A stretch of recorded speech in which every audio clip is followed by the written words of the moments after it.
Le sport russe va mal. Les athlètes russes ne participeront pas aux Jeux Olympiques cet été. Annonce du gouvernement russe après la décision de la Fédération internationale d'athlétisme.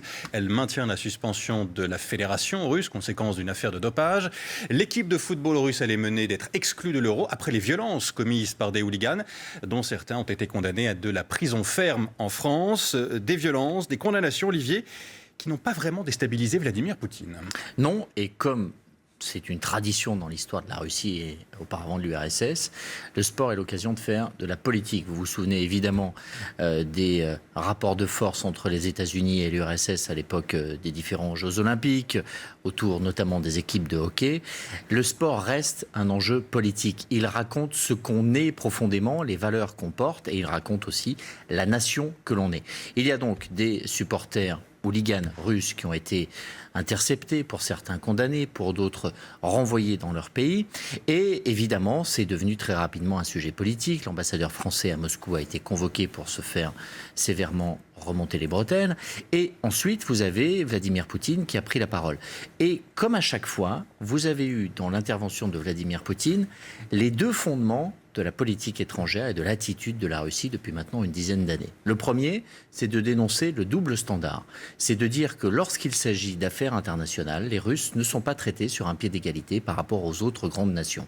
Que quand, par exemple, l'aviation américaine bombarde par erreur un hôpital en Afghanistan, on dit que c'est une erreur, mais quand l'aviation russe bombarde un hôpital en Syrie, on dit que c'est délibéré. Voilà le discours des Russes et qui, en permanence, regardez bien l'actualité, est toujours sur cette même thématique.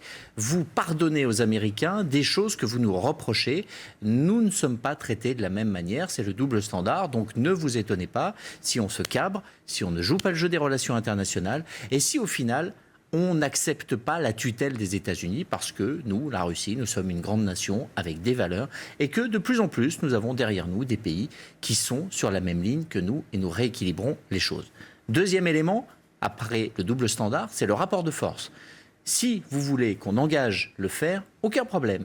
Les Russes seront toujours là pour engager militairement, diplomatiquement, le bras de fer et en vous disant, vous savez bien qu'au bout du compte, on n'ira plus loin que vous parce qu'on a peur de rien. Eh bien, écoutez ce que dit Vladimir Poutine au sujet de l'euro et des hooligans. Vous avez les deux mêmes éléments. Les Britanniques n'ont pas eu le même traitement. Et quand on met des Britanniques et des Russes face à face, c'est les Russes qui gagnent. Il y a un championnat d'Europe qui se déroule et on fait attention aux fans plutôt qu'au football. Je regrette la violence que l'on a pu voir lors de cet Euro. Mais l'approche doit être la même pour tous les fans. La responsabilité doit être personnalisée. L'Euro a commencé avec des affrontements entre supporters russes et anglais. C'est honteux. Mais je ne sais vraiment pas comment 200 fans russes pourraient combattre plusieurs milliers de fans anglais.